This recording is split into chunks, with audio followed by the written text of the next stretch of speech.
आप राम जी के जीवन को देखें, जब आए अभी गादी पर बैठेंगे, प्रजा उनसे नाखुश हो गई तो जानकी जी को वाल्मीकि ऋषि के आश्रम भेजना पड़ा। आपको क्या लगता है उनके जीवन में जैसा था वैसा चला? नहीं, जो सोचा था उससे अलग हुआ जीवन में। फिर भी जीवन को उत्सव कैसे बनाया जा सकता है? जीवन में फिर भी मर्यादा को कैसे लेके रखना चाहिए?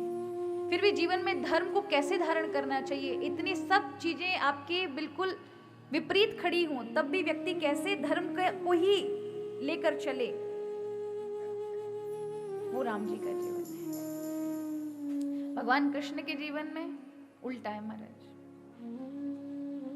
भगवान को जो चीज नहीं हुई, प्रभु ने जबरदस्ती महाराज मनवा के ले ली। भगवान कृष्ण ने समझाया कि त्याग में ही, ये सच है कि त्याग का ही जीवन होना चाहिए, लेकिन सब कुछ में भी कैसे त्यागी रहा जा सकता है, ये भगवान कृष्ण का जीवन है। राम जी ने तो अपने जीवन में त्याग किया है। भगवान कृष्ण ने सबके वैभव के बीच में रह करके और फिर त्याग करके दिखाया है। उन्होंने कहा कि अब तक आपको लग रहा है कि धर्म में सब कुछ त्यागना है, तो लोगों को लगता है धर्म के जीवन में फिर हमारे जीवन में नीरसता आ जाएगी, क्या सुख क्या आनंद। तो भगवान कृष्ण ने पूर्णता के रूप में दिखाया। विवाह किए तो एक नहीं 16,108, और उनके बीच में ब्रह्मचारी बन के दिखाऊंगा, त्यागी बन के दिखाऊंगा।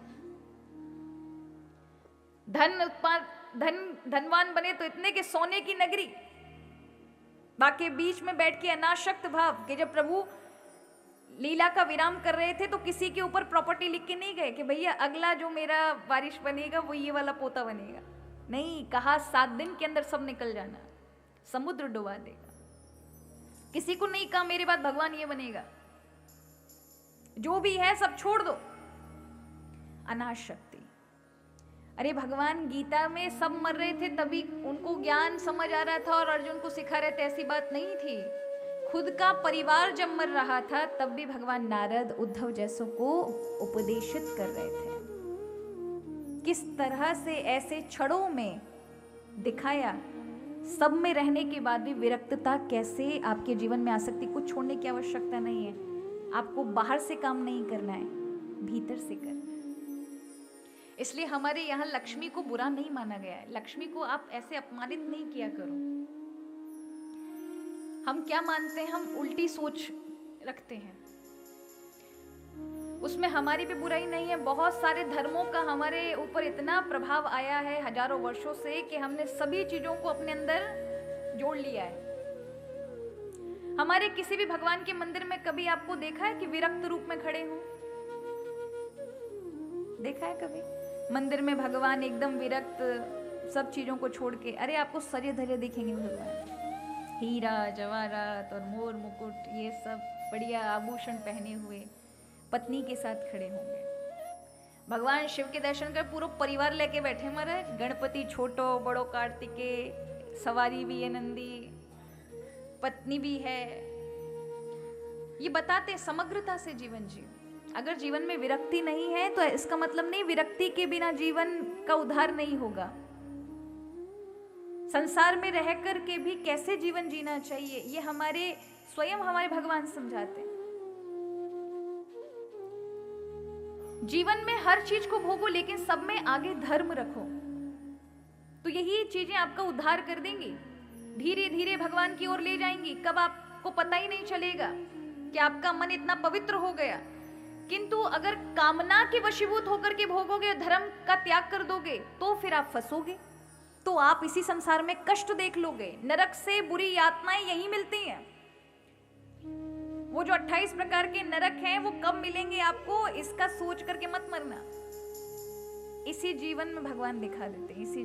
इसी जीवन में व्यक्ति स्वर्ग जैसे सुख भी देख सकता है, वैकुंठ जैसे सुख भी देख सकता है, गोलोक जैसे सुख भी देख सकता है, और इसी जीवन में महान से महान नरकों का भी दर्शन करेगा। इसलिए कहा कि जीवन को धर्म पूर्वक जिए। तो लक्ष्मी का कभी अपमान मत किया करो। हम क्या सोचते हैं, किसी के पास बहुत ज्यादा लक्ष्मी है तो ये भगवान की भक्ति में नहीं आ सकता। क्यों नहीं आ सकता? हमारे यहाँ जिसके पास लक्ष्मी है उसे पुण्यात्मा कहा है। क्या कहा गया है? जिसके पास धन समृद्धि है उसको क्या कहा है? पुण्यात्मा है। वो पुण्यात्मा कब है? यदि उसकी लक्ष्मी का संयोग सत्कर्म से जुड़ा है, उसका मन पवित्र है, भगवान की ओर है, भक्ति कर रहा है, प्रभु से जुड़ा है, तो वो परम पुण्यात्मा है। हमारे यहाँ ऋषियों ने ऐसा नहीं, आप संकल्प करते हैं उसमें ये मांगते हैं क्या हमें जीवन से विरक्ति दे दो, धन इत्यादि ना मिले हमें, केवल नहीं, आपको भेजा इसीलिए। वहां तो कितना कुछ मांगते हैं, धन समृद्धि दो, ऐश्वर्य दो, संतान वृद्धि दो, चारों पुरुषार्थ दो, सुख दो, सौभाग्य दो। अरे जब आप रुद्राभिषेक करते हैं ना, तो यजुर्वेद की 8 अध्यायी में 7वें अध्याय में शायद ऋषि मांगते हैं, सारी चीजें मांगते हैं, कंकड़, पत्थर, मिट्टी, धरती, आकाश, हवा, सब मांगेंगे। उसमें आपको आश्चर्य होगा, उन्होंने मांगा मन्युश्चमे, क्रोध भी दो हमको, लोभ भी दो, ये वृत्तियां जिनसे हम दूर भागते हैं उनको भी मांग लिया। क्यों मांगा? क्रोध इसलिए चाहिए जिससे कुछ गलत हो रहा हो तो उस पर हम आक्रोश जता सकें।